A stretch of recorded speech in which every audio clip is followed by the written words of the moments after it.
Presidente, gracias por recibirnos. ¿Qué tal, Luis? Es un placer enorme. Gracias, Pablo. Por favor. Gracias, Esteban, por estar. Bueno, vamos a charlar un montón de cosas, de los 70 días de gobierno casi, del Papa, si te convenció a vos o vos lo convenciste a él, si lo evangelizaste o no, de Cristina.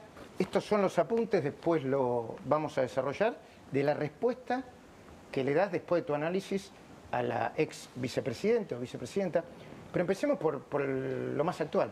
20,6% de inflación. ¿Qué significa? Primero, si uno toma el número así solo y aislado, parece un número verdaderamente horroroso, que efectivamente lo es. Lo que pasa es que hay que mirar dónde estábamos y cuál es la tendencia. No podemos nunca olvidarnos de la herencia que recibimos. Recordemos que la primera semana del mes de diciembre la inflación venía corriendo al 1 diario, que era equivalente a un 3.700% anual. Cuando se entra en la segunda semana, la inflación venía corriendo al 7.500 anual. Nosotros, de hecho, decíamos que íbamos camino a un 15.000% de inflación con el ritmo al que venía acelerando. Y es más, si ustedes se fijan, los precios mayoristas, que siempre suelen estar adelantados respecto a lo que son los minoristas, dio 54%, eso da 17.000 anual. Es decir, con lo cual la economía venía viajando en ese sendero. En el mes de diciembre nosotros, a los pocos días de asumir, no lo hicimos antes porque había una cuestión de que no estaban los pliegos para la gente del Banco Central. Si no, lo hubiéramos hecho ya el primer día. Nosotros lanzamos un programa de estabilización hiperortodoxo con un fuerte ajuste fiscal de 5 puntos del PBI para dejar en equilibrio al Tesoro, con un proceso de saneamiento del balance del Banco Central para atacar los 10 puntos de déficit cuasi fiscal y a su vez un sinceramiento del mercado cambiario. Que de hecho cuando ustedes toman al nivel que fue el tipo de cambio con la hipótesis del impuesto país, la brecha prácticamente desaparecía. Frente a esta situación, frente a además nosotros empezamos a hacer fuertes recortes de gasto público, nosotros hemos echado 50.000 empleados públicos, hay 10.000 contratos que vencían y que no los renovamos, eliminamos 200.000 programas sociales dados de manera irregular, bajamos 98% las transferencias discrecionales a las provincias y al mismo tiempo también, otra de las cosas que hicimos fue eliminar la obra pública, que es una fuente de corrupción gigante. En ese contexto, frente al apretón monetario, frente al apretón fiscal, la inflación, que ya acumulaba en 3 semanas cerca del 30% en diciembre, en un momento a mí me preguntaron qué pasaba si daba 30. Y yo dije, era un datazo, porque significaba que en la cuarta semana ya no habían subido los precios. Y terminó dando 25, es decir, que empezó un proceso de desacelerarse el ritmo de crecimiento. Cuando uno mira enero es un mes que estacionalmente es complicado. Por lo tanto, digamos, si estacionalmente es complicado, replicar 25 hubiera sido un buen dato. Bueno, ha dado 20, es decir, bajó 5 puntos respecto al mes anterior. Pero además, en la medición del INDEC, el arrastre estadístico era de más de 6 puntos. Sí. Quiere decir que hoy la inflación, de haber estado viajando a un ritmo del 50 mensual, está yendo a niveles del 15 y sigue en bajada. Ahora, ¿cuánto tiene que ver la licuación y la recesión? Porque también es cierto que en ese apretón monetario y en ese conjunto de medidas ha habido una licuación de los ingresos en pesos, tanto los haberes jubilatorios, los sueldos. Hay una pregunta y muchos economistas críticos plantean que esto es efecto de recesión más licuación. A ver, vamos por partes. Lo primero que hay que entender es el escenario que teníamos. Nosotros teníamos plantado una hiperinflación. Si nosotros hubiéramos entrado en una hiperinflación, la caída en el nivel de actividad hubiera sido muchísimo más grande. Por lo tanto, cuando las dinámicas monetarias adoptan este patrón de comportamiento, la verdad que en términos de la discusión de actividad parece bastante pobre, por decirlo de alguna manera, porque el nivel de distorsión que genera el funcionamiento del sistema de precios, esos niveles de inflación, o sea, en este caso una hiperinflación, iba a destrozar el nivel de actividad económica, la actividad hubiera caído muchísimo más y nos hubiéramos encontrado con un escenario de 95% de pobres. Es decir, eso es lo que nos dejaron plantados. Es decir, los problemas del país no se arreglan emitiendo dinero. Es decir, a vos, si vos, suponete lo siguiente, te parece que los salarios son bajos. Entonces ahora los subimos y lo pagamos todo con emisión monetaria.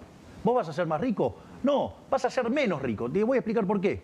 Porque en el mejor de los casos, si no se generara ninguna distorsión en el funcionamiento del sistema, vos la producción seguiría siendo la misma, lo único que tenés es un cambio de la escala nominal.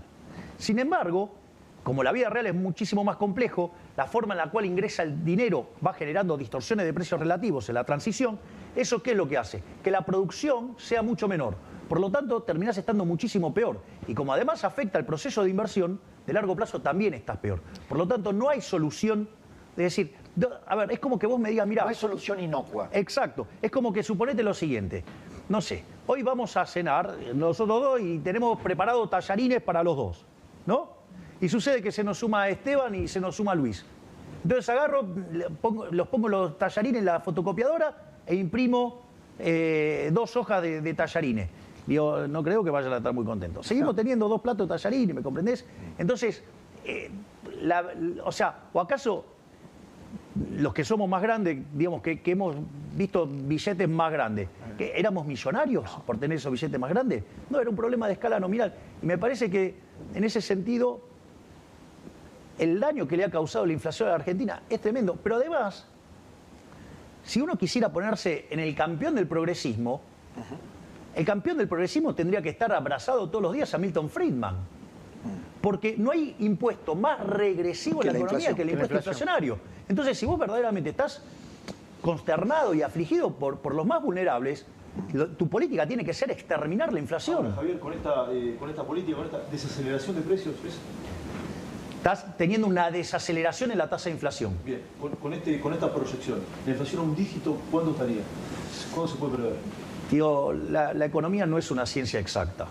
Es decir, que usemos matemática no le da crédito para considerarse una ciencia exacta. Eso ya lo demuestra la historia argentina y los economistas que han fallado.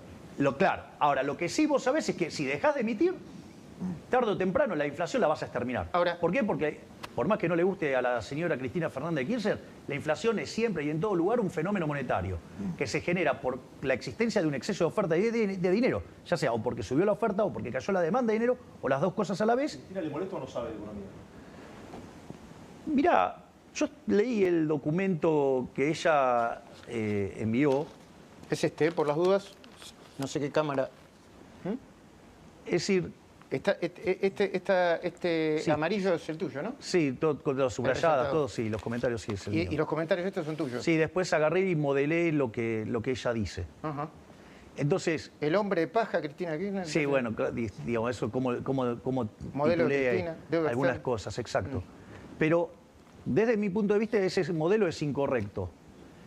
Claro, y ese modelo es la base de la decadencia argentina. Es decir, para Cristina y para el kirchnerismo lo que genera la inflación es la falta de dólares. Y eso es verdaderamente de una precariedad conceptual grosera que la podría haber entendido en la década del 60, hoy ya no. Porque ella dice que en realidad el problema, ¿sí?, surge en que cuando vos devaluás hay inflación. Entonces, y el problema es que vos devaluás porque tenés un problema de restricción externa. Entonces, el financiamiento que vos necesitás de la cuenta corriente, digamos, no lo podés conseguir en el mercado y eso hace que vos devalúes, y cuando vos devaluás, eso genera inflación. O te endeudes. Porque ahora es un paso atrás. Y el déficit de cuenta corriente puede derivarse de dos cosas, según la posición de ella. Una es porque justamente estás muy endeudado. Como vos estás muy endeudado, vos tenés una carga financiera muy alta, eso te genera el déficit de cuenta corriente. Como no conseguís el financiamiento, restricción externa, entonces eso conduce a una devaluación y la devaluación conduce a inflación. Ese es básicamente el marco analítico de ella. Entonces lo que dice es, si vos aumentás las exportaciones, entonces ahora tenés dólares, entonces el problema es menos grave, entonces vos devaluás menos, entonces se acabó el problema. La verdad que ese marco analítico está mal. Nos trajo hasta acá. Exactamente. Y no es no es de ella. A ella hay una fila de economistas que piensan de esa manera. Por eso, hay varias cosas que están mal ahí. Si ustedes quieren, yo se los explico, las cosas que están mal. Por favor. Por ejemplo, ella habla de la restricción externa. La restricción externa es el efecto de suponer un mundo donde solo ajustan las cantidades y no los precios. Es decir, con tipo de cambio flexible no existe la restricción externa. Porque ¿cómo vendría a ser el problema de la restricción externa? Vos estimulás la demanda, ese estímulo de la demanda genera mayor demanda de importaciones, se te deterioran las cuentas externas, cuando se genera un determinado déficit de cuenta corriente, tenés un problema de faltante de dólares, entonces la restricción externa hace que vos no puedas seguir expandiendo. Pero eso es porque vos estás asumiendo que no hay, que los precios no varían. Ahora, si vos los precios son... Perdón. Si los precios son libres, lo que vos tenés es que el tipo de cambio se va a ir acomodando a la oferta y la situación. demanda. Exacto. Fíjate que una de las cosas que caracterizó al kirchnerismo, que es la dilapidación de las reservas, le pasó en lo que fue el primer tramo del kirchnerismo, que le entregaron al gobierno de Macri una situación verdaderamente paupérrima en términos de reservas, y se fueron de este gobierno con reservas internacionales netas negativas en más de 10.000 millones de dólares. ¿Por qué ocurre esto? Porque frente a esa situación que estimulan la demanda, controlando el tipo de cambio y emitiendo dinero para financiar esa inyección de demanda, a vos te empiezan a caer las reservas. Entonces, cuando te aparece la caída de las reservas, ¿cómo lo resuelven? En lugar de tocar el tipo de cambio, ¿qué hacen? Meten cepa. Bien, esto es muy interesante. Bueno, esta es la respuesta correcta. Entonces, cada vez que tienen problemas, que cada vez les falta más reservas, en lugar de modificar el tipo de cambio, ¿qué hacen? Meten más control, ¿sí? Entonces, ¿cuál es el problema? El problema es que cuando vos haces eso, los pesos te quedan atrapados. Y aparece un problema que se llama money overhand, sobrante monetario. Por eso, cuando vos sincerás, una de las cosas que te pasa es que te salta el nivel de precio. ¿Por qué? Porque hay inflación reprimida. Y acá había inflación reprimida por dos cosas. Una, por el sobrante de dinero. Y otra, ¿sí?, porque tenían muchos precios regulados pisados. Ahora, la ex vicepresidenta te dice que no quiere hablar personalmente, pero en un momento te califica de economista showman. ¿Qué te sucede a vos cuando te pasa, Nada, es la opinión de ella, está bien. Showman en la Rosada, te digo. Bueno, está bien, digamos, o sea, quizás los nuevos tiempos requieren de un poco de show también. Digo, a mí eso no me molesta. ¿A vos no te molesta lo personal? Más que eso, y más que contestarle técnicamente, me parece que el mensaje peligroso que siempre envía ella y por lo tanto activa a todos los suyos, es que si los gobiernos no le dan al pueblo lo que el pueblo necesita, por ejemplo, subsidios, digamos, una ayuda a los jubilados ahora, esos gobiernos no duran. O sea, han puesto nuevamente el club del helicóptero. Eso es el sustrato, al menos mi lectura, de la carta de Cristina. Bueno, a ver, digo, de vuelta, vamos por partes.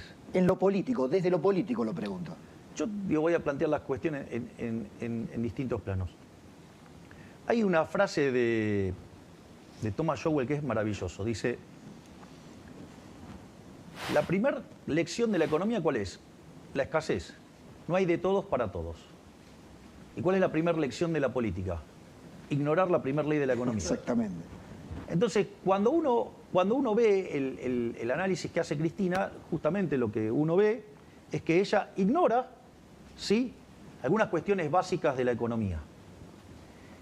Y eso me gustaría que también lo discutamos en algún momento. ¿Qué cuestiones básicas? Por ejemplo, porque esto es muy interesante. Ella dice que me acusa a mí de que yo digo que el déficit fiscal genera inflación, lo cual es mentira. Yo nunca dije que el déficit fiscal genera inflación. La emisión monetaria. Lo que genera inflación es la emisión monetaria. Porque vos podés tener déficit fiscal, lo financiás con endeudamiento, no tenés un problema. Como la mayoría, muchísimos países. Exacto. Entonces, por ejemplo, si vos estuvieras en una economía cerrada y vos te estás endeudando, entonces va a subir la tasa de interés y vas a tener un poquito de presión en precio por la caída de la demanda de dinero.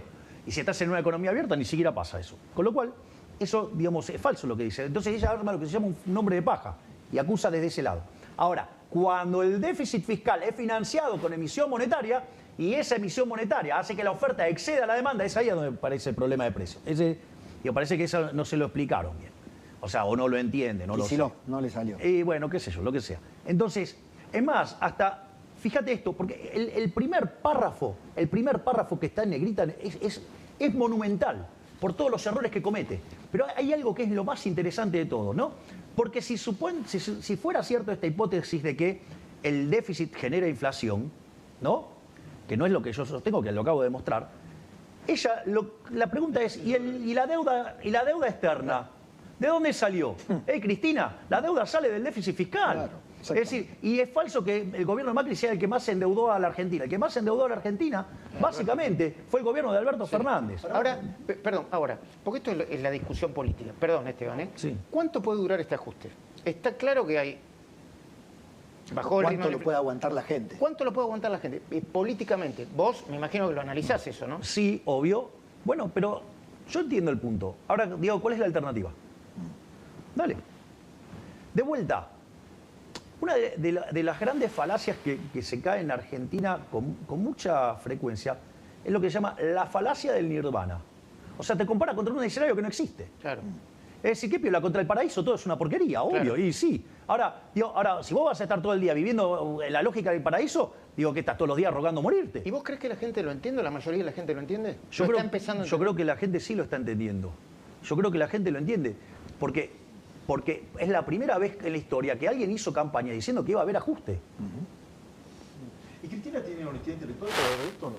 Yo creo que, digamos, lo que muestra ese documento es que es intelectualmente honesta. El problema es que, digamos, adhiere a una cosa que es una porquería. Porque esto es importante. Entonces, el endeudamiento, ¿de dónde sale? Y una de las cosas que dice es un delirio, pero es consistente. Dice, endeudamiento coactivo. O sea, un día, no sé, se levantó alguien totalmente loco y dijo, voy a tomar deuda. Claro, No, bueno, o sea, eso es ignorar la restricción de presupuesto. Ahora, es decir, la deuda es hija del déficit fiscal. Y voy a decir algo más. Para tratar de ayudarla a Cristina o los troncos que tiene de economistas que le hablan. A ver, Argentina arrancó el siglo XX siendo el país más rico del mundo, hoy es 140. O sea, acá algo pasó mal. Sí, lo segundo es, de los últimos 123 años, Argentina, 113 tuvo déficit fiscal. Argentina desde el año 1900 hasta hoy tuvo 22 crisis, 20 tienen origen fiscal, donde el déficit fiscal es alto o recontra alto. ¿Qué es la parte que no entiende? Y encima, ella arranca el supuesto y está en ese primer párrafo. A diferencia de lo que se afirma habitualmente en cuanto a que el principal problema de la economía argentina es el déficit fiscal y la principal causa de la inflación, la emisión monetaria necesaria para cubrirlo, nosotros sostenemos que la inflación en Argentina se dispara ante la escasez de dólares y que es el endeudamiento compulsivo. Ahí está. Es el mantra, Claro, el mantra kirchnerista. vino, pero a alguien se le ocurrió, se levantó alocado y dijo, vamos a tomar deuda. ¿Y contra qué? Ahora, presidente... Está claro, ¿no? Que ya en el primer párrafo muestra que no entiende lo que es una restricción de presupuesto. Yo digo algo, además, si yo me voy a poner en exquisito, si el problema es que me faltan exportaciones, habría que alguien le explique que eso es un aumento de la demanda agregada neta. Con lo cual la presión en precio es más alta, no más baja. Ahora, ¿podemos dejar a Cristina un poquito Sí, de lado? sí. Hablemos de presente y futuro. Sí. Sin Cristina, sin su carta, porque Sí. parece que tuvo un problema de egolatría. Tal vez le haya molestado tanta centralidad en el exterior, Sí. el recibimiento del Papa, pero eso lo podemos dejar para otro momento. Sí. ¿Cómo sigue el gobierno? Muchos que lo han votado preguntan, ¿cómo sigue el gobierno?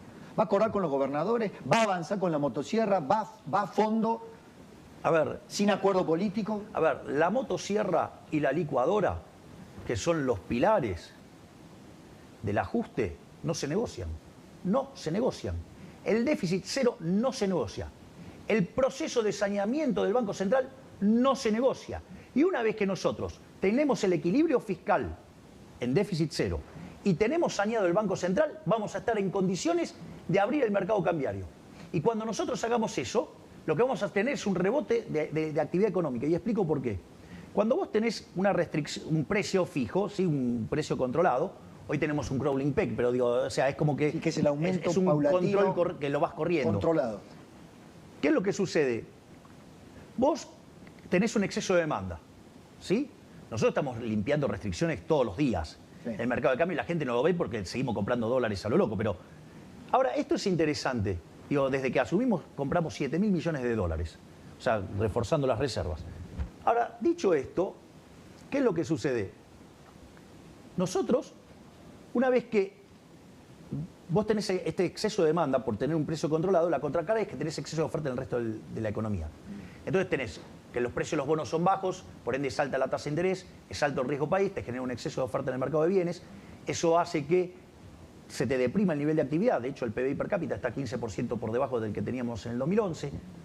Eso te genera un problema en el mercado de trabajo, que o lo corregís por desempleo o con salarios verdaderamente miserables, donde hoy un tercio de los trabajadores formales son pobres, ¿sí? Y la contracara es una necesidad de aumento de contención social como consecuencia de este cuadro horrible que tenemos.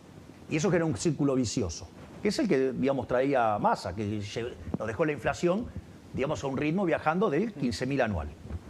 Dicho esto, cuando vos eliminás el control en el mercado de cambios... y ¿Qué variable monetaria está viendo el gobierno para llegar a levantar el cepo?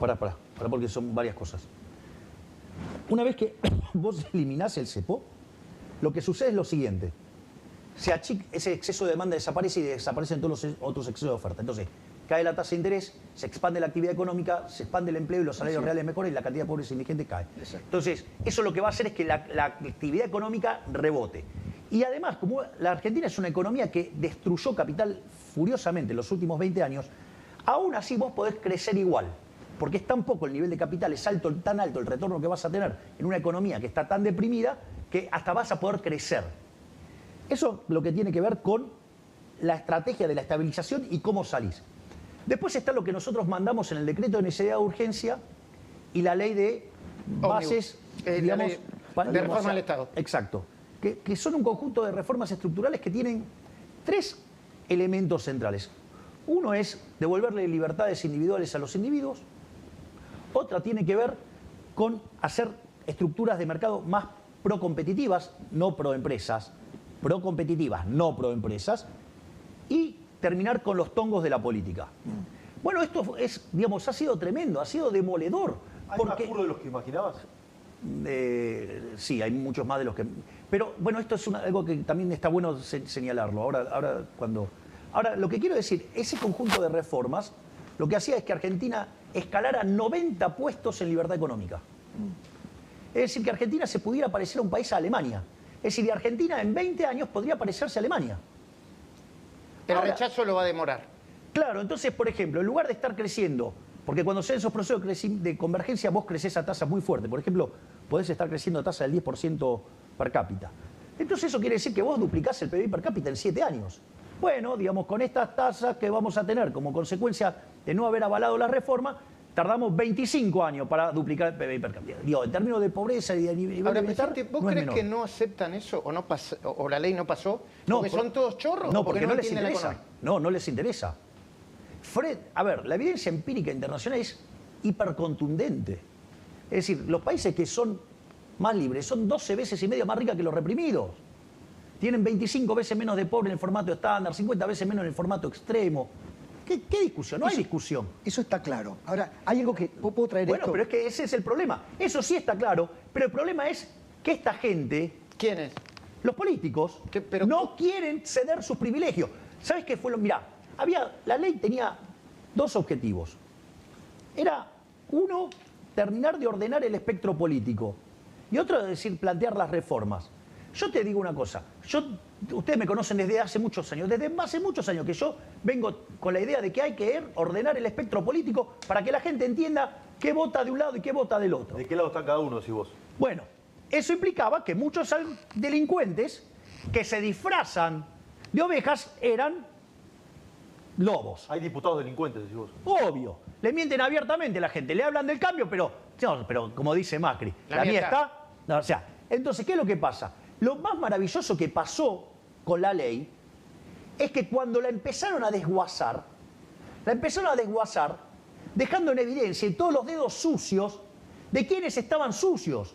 Y las votaciones esas lo que hizo fue mostrar quiénes son los que verdaderamente están a favor de un cambio por las ideas de la libertad y quiénes son los delincuentes que quieren seguir con este sistema de privilegio, ¿sí?, de donde los políticos se enriquecen. Entonces, fue fabuloso. Fue fabuloso. ¿Por qué te crees que la levanto la ley? La levanto justamente por eso, porque logré el objetivo. Frente a tener una ley mala, prefiero no tener una ley. ¿Y los objetivos loables de la ley? ¿Cuándo? Está bien, pero a ver, eso puede esperar. ¿Sabes por qué puede esperar, Pablo? Porque es muy simple. Con esto hay un montón que dejaron los dedos todos sucios. La gente... Frente a la gente. Claro, frente a la gente. Cuando dicen, vos saliste a escracharlo, eso es mentira. ¿O acaso no son públicas las votaciones? Ah, ¿qué? ¿No se pueden hacer cargo de lo que votaron? Es decir, entonces, digo, no, porque esto es interesante. Sí. Porque está bueno que la gente sepa quiénes votaron en contra del cambio, quiénes son los que votaron a favor de los curros, quiénes votaron a favor de los delincuentes. Entonces, cuando después vengan a decir, no, nosotros queremos el cambio, nosotros somos republicanos. No, ustedes son una manga de delincuentes. ¿Y sabes qué es lo más lindo? en el 2025 no van a pasar. ¿Sabés lo que va a hacer? El Congreso del 2025 va a generar la depuración y va a sacar a estos delincuentes. Porque además, en el medio de la campaña, nosotros mismos se los vamos a recordar a la gente quiénes son sus enemigos. Porque acá hay algo también importante que la casta política no lo reconoce. La gente detesta y desprecia a los políticos. Los desprecia, siente asco por los políticos. ¿Y sabes qué mostró esta votación? Que tienen razón. Entonces, cuando vayamos a la próxima elección, todos esos no renuevan más su banco. A propósito de eso, a la televisión italiana, cuando lo espetaron sobre algunas cuestiones dichas filosóficas de filosofía política, dijo: yo al Estado lo considero una asociación de delincuentes. No, la teoría de Baglini la detesto, etcétera, etcétera. Cosa que nos habían dicho hace mucho tiempo. Y lo estoy cumpliendo. Sí, ahora... Y lo estoy cumpliendo. ¿Cómo se Dije que despreciaba el teorema de Baglini. Sí. Dijeron que cuando llegara al poder iba a cambiar. Sí. Ahora, Parece que no me conocían bien. ¿Cómo se llega a administrar eficazmente un Estado cuando conceptualmente se lo detesta? No. El problema es la fatal arrogancia de creer que lo podés administrar eficientemente. Ok. Mira, Milton Friedman decía, vos tenés 4 formas de gastar. Vos podés gastar la tuya o la de otros. Y la podés gastar en vos o en otros. Cuando vos gastás la tuya en vos mismo, ¿qué haces? Maximizar los beneficios. Cuando vos gastás la tuya en otros, es como cuando das un regalo. Tratá de quedar bien con lo menos posible. Minimizás el costo. Cuando vos gastás la de otro en vos, digo, es cuando, viste, los directivos viajan por la empresa, viajan todos... Con la tarjeta corporativa. Claro. Ahora, ¿cuál es la peor manera de gastar entonces? La de otros en otros. ¿Qué es lo que hace el Estado? O sea, el Estado nunca puede funcionar bien. Por definición, funciona mal. Primer punto. Segundo punto. Para funcionar el Estado tiene que ser financiado. Ahora, cuando vos lo vas a financiar, no se lo financia voluntariamente, se financia con impuestos. ¿A qué te suena impuesto? Es decir, pagás o tiro en la cabeza. Entonces, nada que surge de un acto violento puede estar bien. Entonces, en ese sentido, o sea, yo, digamos, a todo el mundo sabe que filosóficamente soy anarcocapitalista. Si soy un anarquista de mercado. ¿Y cuándo vas a bajar, presidente, los impuestos? Una vez que estabilizamos la economía y empiezan a sobrar recursos, en lugar de aumentar el gasto, yo voy a bajar los ¿Vas a impuestos. mandar una reforma laboral? Porque la reforma laboral por ahora en el inciso 4 del DNU está frenada por ahora. Está bien, pero de vuelta, nosotros vamos a intentar, o sea, igual yo te digo algo, con los salarios que hoy tenemos en Argentina, las cuestiones del mercado laboral hoy no son restricciones efectivas. Son salarios de miseria. Por eso lo digo. Claro. Entonces, no representa un problema la cuestión laboral hoy, que sería deseable. Pero sí la industria del juicio, sí, No, sí claro, la maquinaria. No, pero ahí, digamos, o sea, digo, toda esa parafernalia que armaron los recaldes de la vida, digo, Exacto. eso tiene que ser desarmado, porque eso va en contra de los trabajadores. A lo único que favorece es a los picapleitos. ¿Es una mafia? Y yo te diría que casi sí, porque utilizaron se metieron en el Estado, armaron una estructura para beneficiar a la industria del juicio. Pero ahí va a quedar la Corte. Que supuestamente es para beneficiar a los trabajadores y en realidad los principales beneficiarios, los perjudicados, ¿quiénes son? Los trabajadores. Pero ahí va a tener que contribuir la Corte. Sí. La Corte va a tener que contribuir a desarmar esa industria corporativa bueno, de casta que se armó en el Poder Judicial. Pero es parte de todo de este andamiaje. Pero quiero volver al punto inicial. Cuando vos entonces entendés que los medios del mercado, ¿cuáles son? Los intercambios, la producción, el ahorro, la inversión. ¿Cuáles son los medios del Estado? ¿Cómo se financia? Con impuestos, con robo. O sea, entonces, lo primero que hay que entender es que el Estado es una organización criminal, es una organización violenta, donde los tipos se pusieron de acuerdo para robarle a la gente. Yo les hago una pregunta. En el último año, Esteban, ¿cuántas veces te robaron? A mano armada ninguna. ¿A vos, Luis? A mano ninguna. Con los impuestos yo diría que sí. ¿Y vos, Pablo? No, a mí no. Ah, bueno, está bien. Pero, anda a comprar Ahora, algo. Kicillof puso un impuestazo del 300% Bueno, de por la eso. provincia. Bien, entonces le está metiendo la mano a los bonaerenses. Digamos, no me sorprende viniendo de un bolche como él. Pero saliendo de ahí, porque él cree que es mejor la plata administrada por él que la gente. O sea, él debe creer que la gente es tonta. Es decir, que no sabe manejar su plata. Entonces él sabe mejor que la gente en qué tiene que tener la plata. Entonces, cuando vos entendés esto, fíjate, el Estado es peor que el ladrón vulgar, porque el ladrón vulgar es aleatorio. En cambio, el Estado es el ladrón Pero estacionario. jefe de Estado. ¿Qué tipo de Estado vas a dejar cuando dejes tu gobierno en 4 años? Vamos a ponerlo así. Hay una frase de Milton Friedman que es genial. Dice, mire, usted tiene distintos tipos de liberales. Usted los tiene liberales clásicos, los tiene liberales minarquistas, y dice, si se fija bien, hasta los tiene anarquistas. Entonces, ahora, yo te hago una pregunta. Liberalismo clásico vendría a ser Friedman, Hayek, Adam Smith. ¿Vos te crees que, por ejemplo, estamos cerca de ese nivel o estamos muchísimo más a la izquierda? ¿Vos? No, la Argentina. Ah, no. Bueno. Es un paño rojo Argentina. O sea, digo, destila socialismo. Entonces, ¿qué es lo que sucede? Y se hunde por el socialismo. Esa frase de donde hay una necesidad nace un derecho. Pará que los derechos hay que pagarlos, los recursos son finitos, la necesidad es infinita. Eso. Pero yo te pregunté si ibas a bajar los impuestos, porque era una de tus promesas. Es que voy a bajar el gasto público. ¿Sabes cuál es la verdadera carga fiscal que enfrenta? ¿Cuál? El gasto público. Esta es la parte que dicen, vos subiste los impuestos. Mentira, no los subí los impuestos, los bajé. ¿Por qué? Porque, ¿sabes qué? Nosotros estamos haciendo una reducción del déficit fiscal de 5 puntos del PBI en el Entonces vas a necesitar menos impuestos para... Exacto. Fíjate esto, va por ahí. Fíjate esto. De ese ajuste, 30 cae en el sector público y 20% cae en el sector privado. Entonces alguien puede decir, no, bueno, pero me estás subiendo los impuestos por 2. Pero estoy eliminando el señoriaje, te estoy devolviendo 5 puntos del PBI. En el neto, ¿cómo está el sector privado? Mejor. Es decir, esto es como cuando vos le decías a Rothbard. A Rothbard no le importaba cuáles eran los impuestos que te cobraba. Era, ¿cuánto me sacás del PBI? Bueno, ahora te estoy sacando 3 puntos menos. Con lo cual, digo, ganaste en libertad. ¿Y los jubilados? Eso. Nosotros, el tema de los jubilados, fíjate esto, si nosotros mantenemos la fórmula que viene del kirchnerismo, van a estar perdiendo este año 2 puntos del PBI. En nuestras estimaciones pierden medio punto del PBI. ¿De dónde te crees que sale ese punto y medio de diferencia? Es recomposiciones que nosotros estamos planeando hacer. Y obviamente que en algún momento hay que agarrar y hay que rediseñar la fórmula para que esto, digamos, deje de ser un mecanismo de estafa. El posible conflicto docente, ¿te preocupa, Javier? Hoy las últimas horas los gremios plantearon dudas sobre el inicio de clases. Pregunta, ¿las escuelas de quién dependen? La inmensa mayoría de las provincias. Yo hago una pregunta. O sea, ¿Argentina es un país federal? Si es un país federal, sí. Hay un lío ahí, porque tiene una paritaria nacional. Está bien. De la reforma. Bueno, entonces, el problema es el problema de las provincias. Si las provincias si los docentes no reciben lo que tienen que recibir, es porque los gobernadores están gastando la plata. Se quejan del fondo de incentivo docente que no va a ser girado. Bueno, digamos, a ver, de vuelta, ¿por qué, digamos, Nación tiene que estar financiando permanentemente? Es decir, ¿sabes qué? Que bajen los recitales.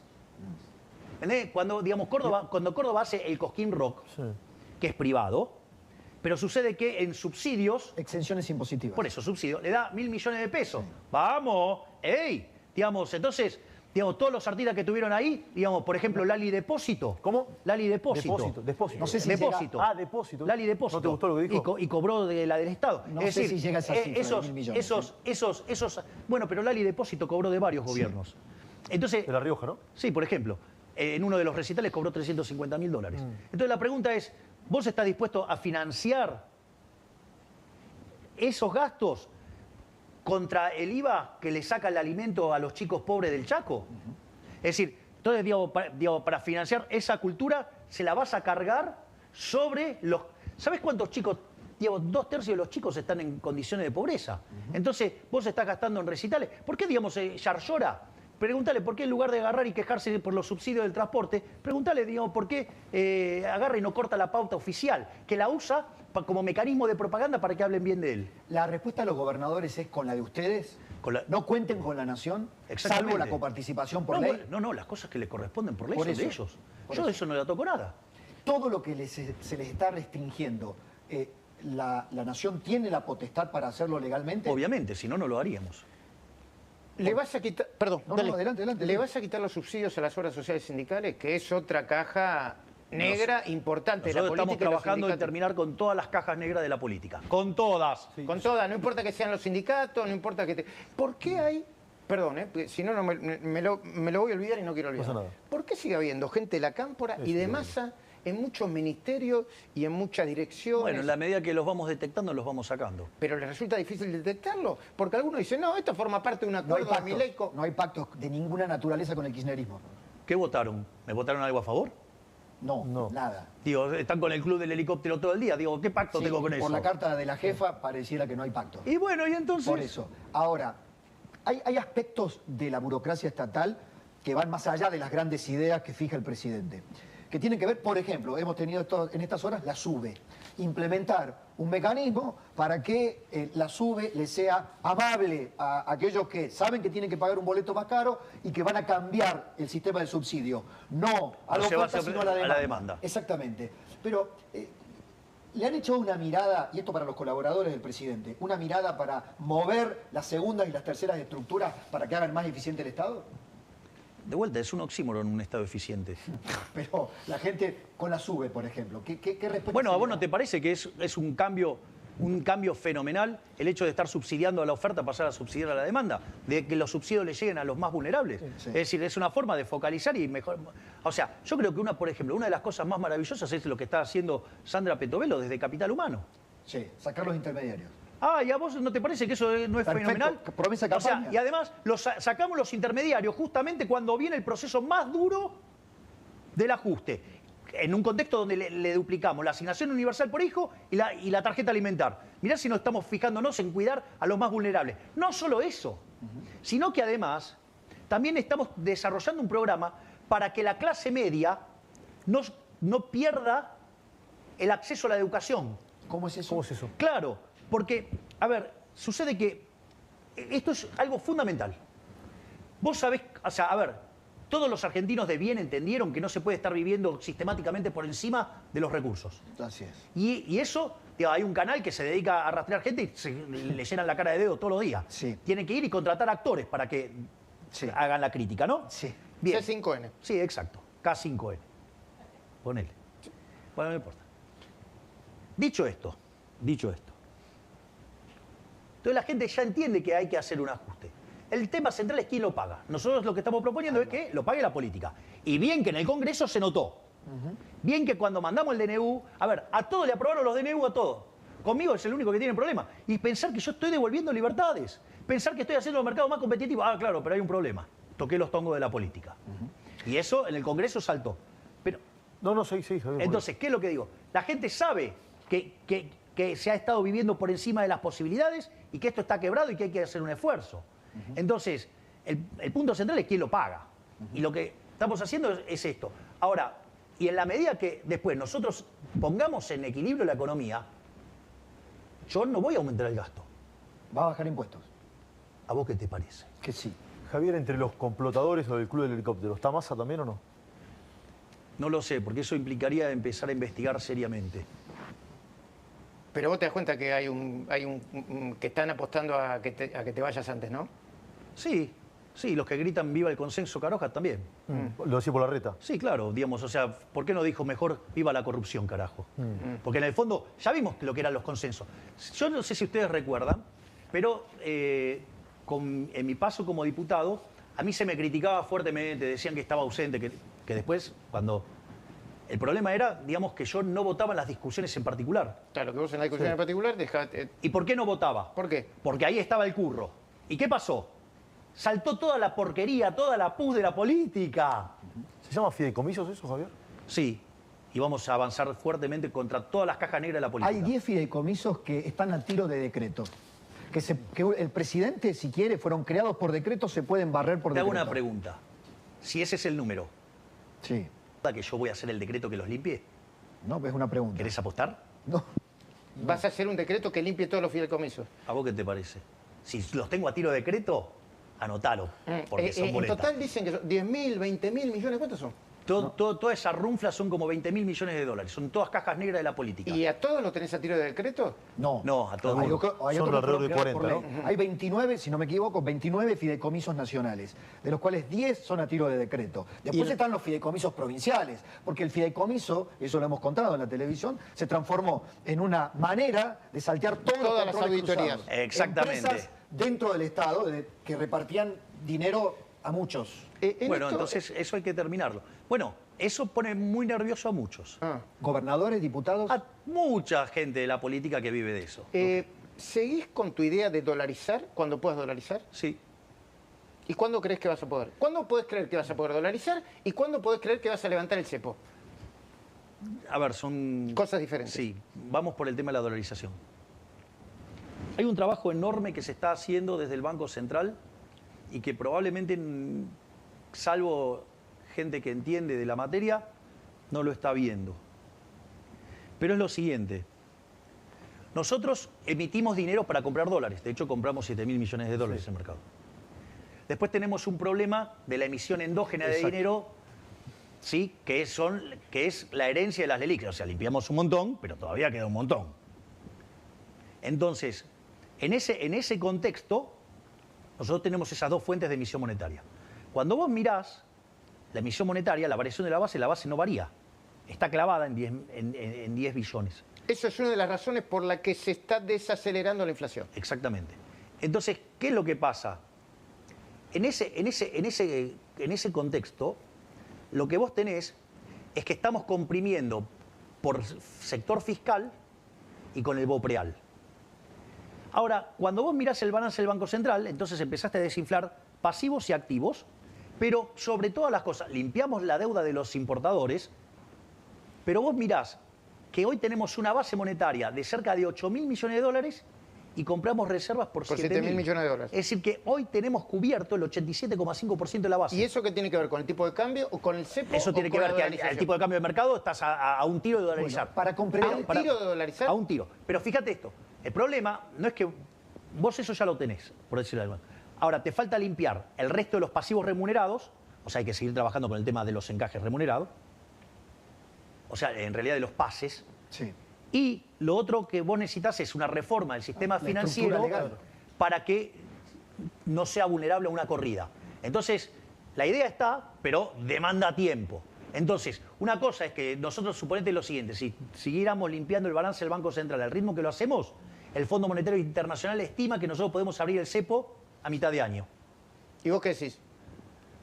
Yo prefiero ver los números. Que la economía no es una matemática, no es una ciencia Entiendo. exacta. No es una ciencia pero exacta. solo por la dolarización. Para Dale. entender la dolarización en la cabeza del presidente, ¿es dolarización pura y dura como algunos modelos o libre competencia de monedas como lo sugiere Domingo Cavallo? A ver, yo hablo de libre competencia, siempre hablé de libre competencia de moneda. Cuando todo este tema estalló, ¿sabés dónde pasó? ¿Dónde? En tu programa. Sí. En tu programa. Sí, Pablo, y yo sí. hablé de tengo libre la competencia de culpa. moneda y Sí. ¿qué levantaron? Dolarización. Ok, por eso lo A vuelvo ver. a preguntar. Pero no te acordabas que había sido en el tu Sí, programa. sí. El responsable. diría. Claro. Entonces, dicho esto, bueno, pero es un gol. Sí. Dale. Vengo por el segundo. Sos Paolo ahora. Sos Paolo Rossi, no sos Pablo, sos Paolo. Mucho italianismo. Y bueno, ¿de dónde cree que vengo? Pero dicho esto, ¿qué es lo importante? Hay una moneda en la cual vos vas a liquidar. Por eso siempre se hizo la cuenta en dólares. Pero es libre competencia de monedas. Es decir, si vos querés usar el euro, vas a usar el euro. Si vos querés usar el dólar, usás el dólar. ¿El Si Bitcoin? querés, Bien. en lo que vos quieras. Suponete que vos sos una empresa petrolera. Vas a usar el WTI. Suponete que te dedicás al gas, usás BTU. Suponete que estás en el campo, usás el precio de la soja en Chicago. ¿Qué es lo interesante de esto? Que vas a un modelo de canasta de moneda donde los ponderadores surgen endógenamente por las decisiones de los individuos. Y el peso- Es decir, basta que no, porque en realidad quedo esclavizado por la política. No existe más. O sea, Claro, pedirles que no queda piensen. esclavizado por el Tesoro norteamericano Exactamente. y la Reserva Federal. Ahora, ¿y el peso, en ese esquema, dónde queda el peso? ¿Resucita el peso? No, el peso no existe más. Listo. Ok. Requiem al Porque peso. crees que nadie lo va a elegir. No por una decisión tuya, sino porque crees que nadie lo va a ¿Y elegir. vos crees que alguien va a querer No, el no, no, peso? está bien. Eso es de hecho, Le desaparece de quitamos hecho. 13-0 a la moneda, le podríamos quitar 3 más. Entiendo. Es decir, lo que hay que entender es que el Banco Central es probablemente el mecanismo de estafa más sofisticado que creó el Estado de la historia. Porque cada vez que emite es como falsificar papel. Es Son decir, como los tallarines, Con la impresión de fotocopiadora, tallarines. sí. Está. Ahora, presidente, Sí, ¿quién... pero te obligan a comerlos. Ok. Y cuando los comes, ¿qué te pasa? Te vas a sentir mal Y porque sí, el papel y sí. no son Pobre, tallarines. pobre. ¿Quién evangelizó a quién? ¿El Papa a vos o vos al Papa? No, yo no creo que haya habido una Bueno. cosa por el estilo. Yo lo que ¿Conectaron? ¿Qué te pasó? A ver, hay varios eventos. Previo a la ceremonia, el Papa Francisco nos invitó a Diana Mondino, a mi hermana y a mí, para que lo viéramos. Y ahí es donde se dio el diálogo, te cortaste el pelo, todo, vos sos medio... Quería decirle medio judío, supongo. me habrá querido decir eso. Le dijo a Karina... sí, cuidalo. Gracias por cuidarlo a él. Cuidado. Sí. Pero tengo algunas anécdotas más divertidas Sí. todavía, del día cuando nos encontramos, que tuvimos la reunión. Entonces, y eso fue todo con mucho afecto, con mucha simpatía. Entonces le pedí permiso para darle un abrazo y me dice, por favor, hijo, y pegamos la mejor. Esa es la realidad. Y Karina también le dijo, ¿te Sí. puedo dar? Claro, uno no se acostumbra, ¿viste? Uno Claro. lo que ve son fotos, qué sé yo. Vos le pediste permiso, te dio, y Karina también le pidió Claro. permiso y dijo, pero claro, Sí, claro. estaba contento, no sé. Y después pasó algo muy lindo. Cuando termina la ceremonia, él rompe el protocolo y viene a saludarme. Yo no podía creer. O sea, rompió el protocolo para venir a saludarme. Con lo cual, o sea, yo no podía creer lo que estaba pasando. Después, al otro día, tuvimos la reunión. La reunión fue maravillosa, fue maravillosa. La verdad es que cuando arrancó la reunión, lo primero que hice fue pedirle disculpas por mis exabruptos del pasado, que si bien yo le había hecho llegar mis disculpas por distintos canales, Lo hiciste personalmente. sí, y también lo había hecho en uno de los debates, Sí. me pareció que valía la pena hacerlo en persona. ¿Y cómo se lo dijiste, si te acordás? No, le digo, mire, su santidad, el tema es el siguiente. Yo la verdad que antes había algunas cosas que no las entendía. Y cometí un error y tuve unos exabruptos que no correspondían. Entonces quiero pedirle perdón. Me dijo, ¿quién no cometió errores en su juventud? Dale, listo, ya está. Así lo... Después le dije que... Lo que ibas a hacer, lo que le querías hacer. confirmaba la invitación y que si él quería venir iba a ser recibido con todos los honores de un jefe de Estado y muy especialmente por ser el jefe espiritual de los católicos. La realidad es que no me contestó a eso. Lo otro que también pasó, le llevé de regalo unos libros de Jesús Huerta de Soto que le envió.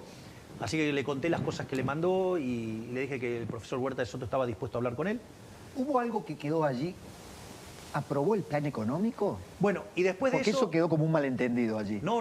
Porque generalmente él no aprueba planes económicos. No es que entonces, a partir de ahí nos pusimos a hablar de la economía. Ok. Y yo lo que hice fue describirle la herencia. Y a partir de la herencia, las distintas opciones de política económica que tenía y los resultados de cada una de esas opciones. Y entonces me dijo, ¿y los vulnerables? Entonces yo le expliqué todas las políticas que estaba llevando a cabo la ministra Capital Humano. Petovelo. Y eso a él le pareció muy interesante. Él ya había quedado impactado muy positivamente con el concepto. con el concepto de capital humano. En esta fuimos al hueso y le expliqué cómo funcionaba cada una de estas cosas y cómo era la salida. Y a él le pareció muy razonable y me dijo, mantenete firme con el tema de los... Tenemos acordado los últimos Sí, 5 ya sé, yo minutos hice una para la pregunta entrevista, así que política. aprovechémoslo. Pero no quiere que les cuente una anécdota Sí, divertida. por supuesto. Me lo descontás, por favor, Karina. Porque después... Para que yo algo tuve que ver. No, sí, por supuesto. Porque yo con quién fui a visitarlo. Fue Guillermo Francos, nuestro ministro del Interior, que fue alumno que además le tiró un carpetazo. Se copió, ¿no? Sí, le dijo, usted se copió.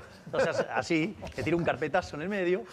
Después fui con la ministra Sandra Petovelo de Capital Humano, fui con Diana Mondino, fuimos con nuestro secretario de culto, Sánchez, fue Cari, digamos, que es la secretaria general de la presidencia, y fui con mi rabino, con Axel, con quien había estado en el muro. Y esta fue una parte muy divertida, fue muy divertida. Porque cuando Axel lo va a saludar le dice, su santidad, se lo traje de vuelta. Dátelo. Pero, pues, ¿podemos pimponear esto? Sí. Porque Macri. ¿Van a terminar haciendo una convergencia, una alianza, una fusión con Macri, Patricia Burri, el PRO o lo que represente eso? ¿Qué es lo que yo dije sistemáticamente previo a meterme en la política? ¿Qué fue lo que yo he presentado aún antes de las PASO? Era, ¿por qué no vamos todos juntos? Vamos a hacer una interna, el que gana gobierna, el que pierde acompaña. Se parece a eso.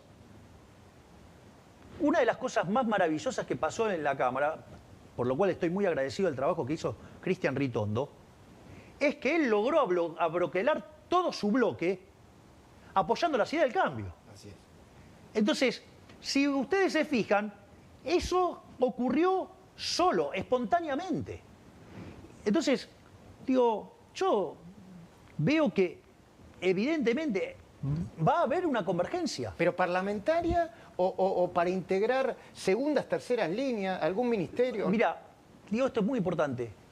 Yo una de las cosas que señalé es que cuando la doctora Bullrich y el presidente Macri me dieron el apoyo, Si no te pidieron cargo, dijiste vos. No, me pidieron nada. Yo hablo con Macri, no me pide nada.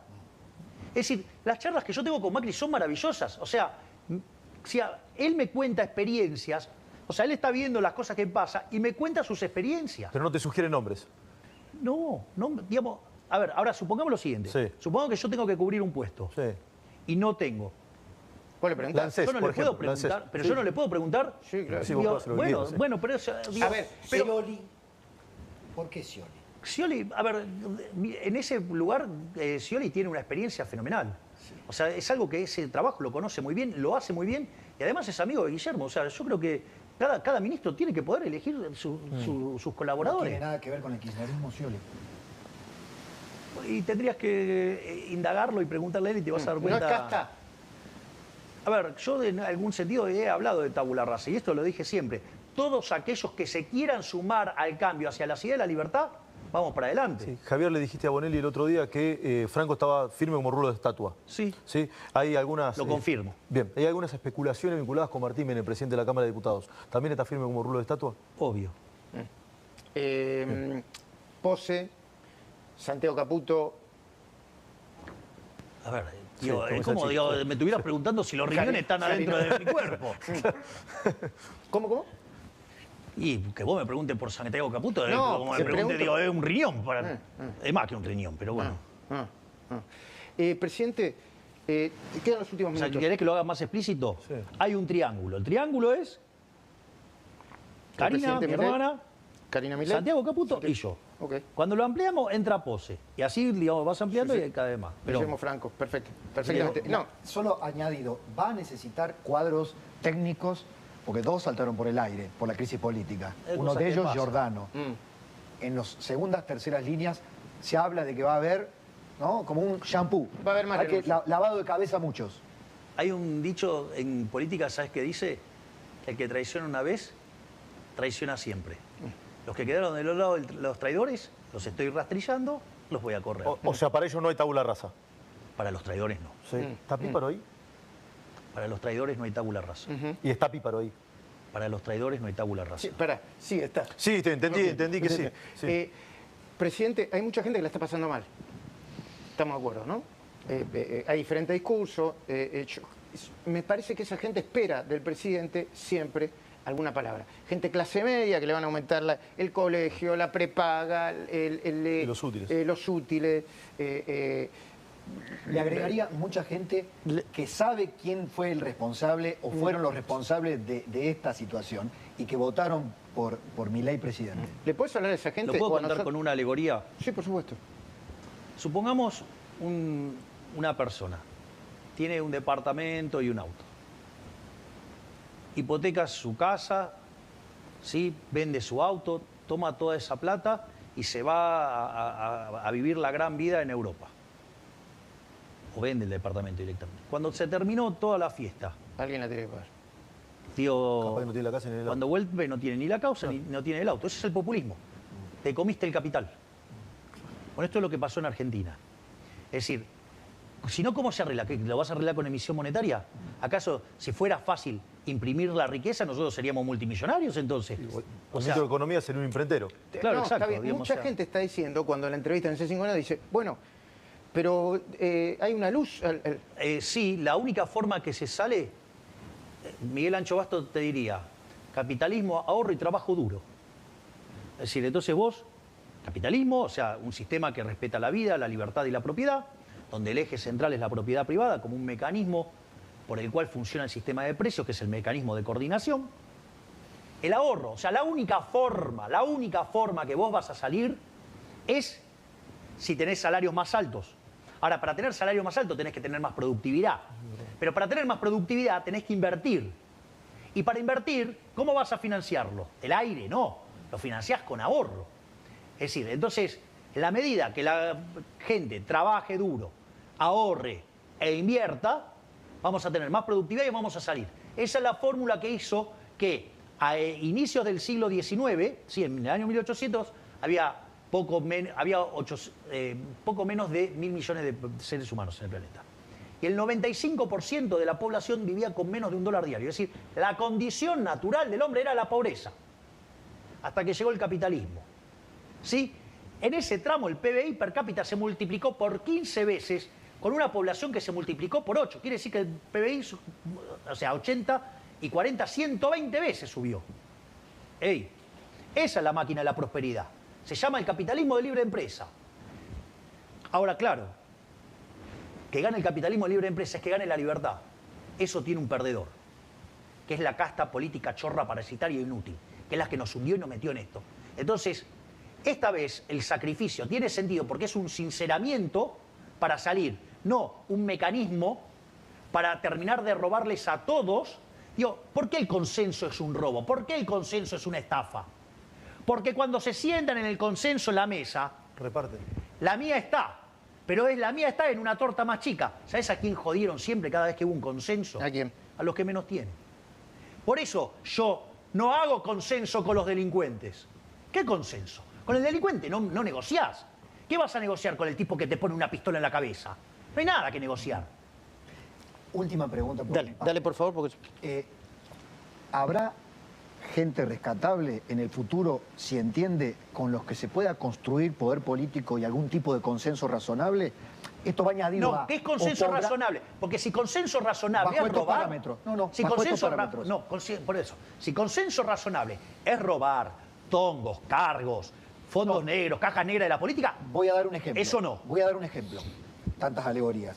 Que gobernadores entiendan que al ajuste hay que hacerlo todos. Todos... Ellos y el gobierno nacional. Exacto. ¿Sabes cuánto tiene que ajustar en consolidado todas las provincias? ¿Cuánto? Un punto del PBI. ¿Sabes cuánto tengo que hacer yo de ajuste? 5. 15. Ah, claro. No, porque está 5. 5 en el Tesoro Banco Central. y 10 en el Banco Central. De nuevo, le tenés que hablar a la gente. Nosotros entendimos, le tenés que hablar a la gente. ¿Qué le dirías a la gente que está...? Que la única forma de salir de esto es abrazando las ideas de la libertad. Porque donde triunfa las ideas de la libertad, la sociedad prospera. Entonces, esta vez el esfuerzo vale la pena. Porque en todos los demás esfuerzos, todos mantuvieron sus curros y perdieron los argentinos de bien. Esta es la primera vez que se hace el ajuste y los que pierden más en todo esto son los políticos, los parásitos, los ladrones. Y eso va a hacer que, pasado este mal trago, hay luz al final del camino. Una Argentina mejor es posible y lo estamos haciendo. Gracias, presidente, por todo el tiempo que nos Gracias a dio, ustedes. Muchísimas gracias.